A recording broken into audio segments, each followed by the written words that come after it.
Je vais passer très rapidement la parole à Nathalie, parce que malheureusement, l'actualité, elle vient un peu noircir le tableau que je vous dresse en conclusion. Parce que récemment, pour ceux qui ont suivi, il y a eu le blocage du canal de Suez, mais je laisse Nathalie s'exprimer sur ce point et je vous remercie à tous, je vous remercie tous de votre attention. Oui, alors Christian m'a demandé de parler un petit peu de l'Ever Given, ce bateau qui s'est coincé dans le canal de Suez, d'un point de vue responsabilité. Alors pour ce qui est de la responsabilité, je dirais déjà que la chance, c'est que c'était un très bon bateau appartenant à un très bon armateur, avec un assureur en responsabilité dans le top des tops. Donc là, de toute façon, il est solvable, il y a de l'argent derrière. Maintenant, qui est responsable? Est-ce que c'est le navire? Alors, pour le moment, le milieu dit que l'accident serait dû à un gros coup de vent et à ce qu'on appelle un effet de berge, c'est-à-dire que bon, tous ceux qui font de la navigation dans les canaux connaissent ça. Des fois, quand on s'approche de la berge, il y a une sorte d'effet de succion qui aspire la barge ou le navire sur la berge. Donc les deux effets en même temps ont pu provoquer cet accident. Personnellement, je ne pense pas que ça soit constitutif d'une force majeure parce qu'il faudrait vraiment que ce soit exceptionnel. Et là, en l'occurrence, le canal de Suez, c'est tout plat à droite, c'est tout plat à gauche. Et évidemment, vous avez un immense immeuble au milieu, donc avec une prise au vent énorme. Donc ça, ce sont des choses qui peuvent être attendues. Maintenant, il y a peut-être aussi un problème de gouvernail ou de propulsion, mais ça, pour le moment, rien ne permet de le dire. Donc, en matière de navigation maritime, si c'est un accident purement nautique, normalement, le propriétaire du navire ou l'armateur du navire est dégagé de responsabilité. Maintenant, ça peut être aussi un problème de dragage, parce que c'est quand même ce sont des très gros navires. Le Ever Given, c'est un des plus gros porte-conteneurs qui soit maintenant, 18 000, enfin là, en l'occurrence, il était chargé de plus de 18 000 containers. Donc peut-être que le dragage n'a pas été suffisamment bien fait. Ça, plus l'effet de succion de berge, eh ben, il est allé se planter dans le sable. Ça peut être aussi que le pilote, qui, vous savez, pour traverser le canal de Suez, tous les navires prennent à bord un pilote. Ça peut être une erreur du pilote. Dans ces cas-là, je pense qu'à la fois la société qui s'occupe du canal de Suez et les pilotes sont des sociétés gouvernementales. Donc là, par contre, pour aller rechercher la responsabilité du gouvernement égyptien, ça sera probablement plus difficile. Maintenant, là, il ne s'agit pas des dommages subis par la cargaison, mais il s'agit du retard subi par les autres navires qui ont été empêchés de prendre le canal de Suez. Alors, en matière maritime encore, on considère que le retard n'est pas indemnisable en soi, c'est-à-dire que c'est une contribution que les maritimistes demandent aux terriens. C'est ce qu'on appelle la fortune de mer. On est soumis au risque et au péril de la mer, et donc le retard en matière maritime, c'est quelque chose d'accepté et donc normalement pour lequel on n'est pas tenu responsable. Sauf si effectivement il y a une faute d'une exceptionnelle gravité, et comme en ce moment on sait, à ce stade on ne sait toujours pas et ça va demander beaucoup de temps exactement ce qui s'est passé, pour le moment je ne peux pas vous en dire plus. Maintenant, pour ce qui est des navires alors, chargés d'animaux, selon certaines sources, il y en avait 11 qui étaient bloqués, selon d'autres, il y en avait 20. Mais quoi qu'il en soit, j'ai eu trois noms de navires parmi ceux-là. L'un est à peu près correct, enfin à peu près. Disons qu'il n'a que 30 ans. Le plus vieux en a 57. Ils sont sous pavillon togolais ou de Sierra Leone, ce qui sont dans les pires pavillons qui puissent exister.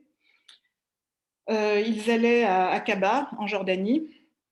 Enfin, ils y sont maintenant d'ailleurs.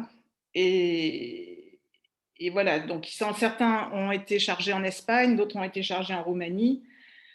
Il est certain qu'un délai d'attente sur ce genre de navire, c'est pas bon pour les animaux. Maintenant, qui va supporter la perte si perte il y a, et à mon avis, il y aura probablement un certain nombre d'animaux qui n'auront pas supporté le délai. Ça, c'est difficile de savoir parce qu'en matière de transport maritime, parfois c'est l'acheteur, parfois c'est le vendeur qui est responsable du transport et de l'assurance. Vous savez qu'en matière de commerce international, maritime notamment, on suit les Incoterms, donc vous avez des ventes au départ, des ventes à l'arrivée.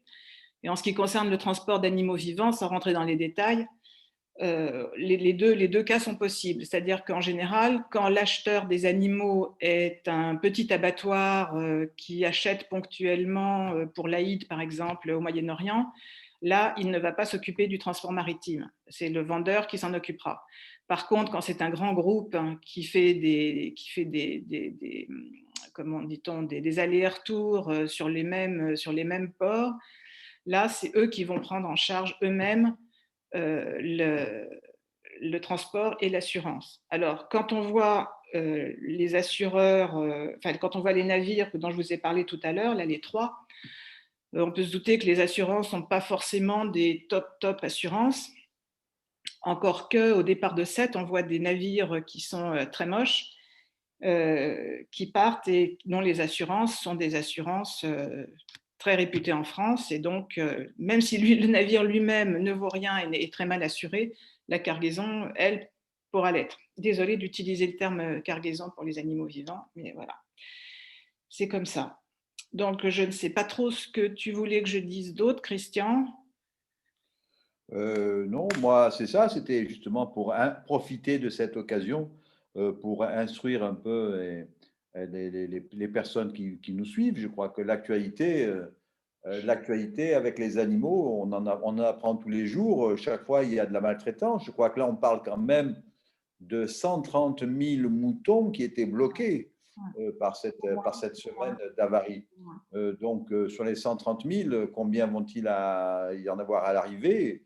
La nourriture n'est pas forcément prévue, donc les boissons, le dégazage, l'entretien, donc c'est Mais vraiment… ce que je trouve d'intéressant, mais encore une fois, c'est horrible. J'essaye d'en parler d'une façon détachée et juridique, mais c'est évidemment le fond est horrible.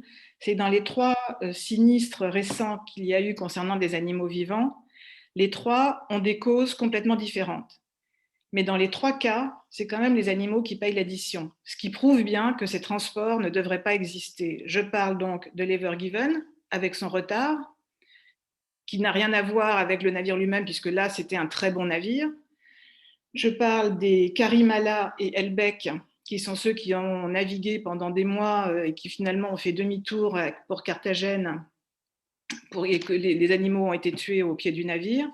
Là, c'était pas non plus, même si les bateaux, franchement, c'était pas réjouissant non plus, les bateaux, hein, c'est pareil. Togo, pavillon Liban, lancé en 1967, en 1965, enfin vraiment des poubelles, quoi. Mais là, en l'occurrence, c'était pas un problème de navire, c'était un problème sanitaire. Néanmoins, tous les animaux ont été abattus.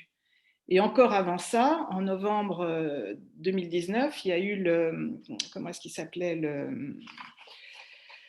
le Queen Hind à Midia, en Roumanie, où là, c'était effectivement, encore une fois, un mauvais bateau, là, c'était un problème maritime, le bateau a chaviré et a coulé. Et donc, tous les moutons, à part, je crois, entre 180 ou 250, sont morts. Donc, dans les trois cas, il y a un problème maritime, enfin nautique, un problème sanitaire et un problème de retard dû à quelque chose d'extérieur, mais dans les trois cas, les animaux ne peuvent pas s'en sortir correctement. Donc je pense que ces trois incidents complètement différents montrent bien qu'il faut arrêter ces transports. Alors justement, avant, on disait que la France était favorable au transport de carcasses et pas d'animaux vivants. D'après ce que tu viens de me dire, j'ai l'impression que du port de Sète, il y a toujours autant ou un peu moins. Ah si, il y en a toujours autant. Sète est le premier port d'exportation d'animaux vivants en France, le 6e au monde. Ils expédient à peu près 150 000 têtes en Afrique du Nord par an. Et c'est pas prêt de s'arrêter. Ils viennent de faire construire l'an dernier ou il y a 2 ans un énorme enclos qui est supposé être bénéfique pour les animaux en attente de chargement. Si vous allez sur le site web du port de Sète, vous verrez d'abord qu'il est très difficile de trouver quoi que ce soit sur les animaux. Il faut chercher dans autre cargaison. À côté du vin, vous avez les animaux vivants. Et vous verrez que le plus gros bateau qui peut accoster à Sète peut charger 8000 têtes d'un coup et que 3 navires en même temps peuvent charger des animaux vivants. Donc, et alors à un rythme, je ne sais plus, je l'ai marqué quelque part, je ne sais plus où, mais enfin à un rythme, on vous dit, je sais pas, 300 par heure en même temps. Enfin, donc c'est pas prêt de s'arrêter. Hein. À 7, c'est pas prêt de s'arrêter. C'est pas prêt de s'arrêter, mais finalement, les delphinariums, on a réussi, par des manifestations, à le faire s'arrêter. Est-ce qu'il ne faut pas peut-être moins s'occuper des corridas et puis peut-être regarder un petit peu plus ce qui se passe du domaine maritime alors? Ah, moi je suis d'accord. J'ai ma propre théorie qui consiste à dire que puisque même si on s'intéresse de plus en plus à la maltraitance animale, on est quand même très loin de faire bouger les choses rapidement. Et donc, pour moi, le problème des transports maritimes, il ne faut pas le prendre du côté protection animale, il faut le prendre du côté sécurité maritime. Et là, à mon avis, ça devrait aller beaucoup plus vite parce que les textes, globalement, sont déjà là. Le tout, c'est de les faire appliquer. Et encore une fois, c'est de la volonté politique, mais les textes sont déjà là. Et tous ces navires que je viens de citer, ils ne devraient pas être dans l'eau, ils ne devraient pas circuler, ils ne devraient pas naviguer. Trop vieux, c'est ça, trop vieux.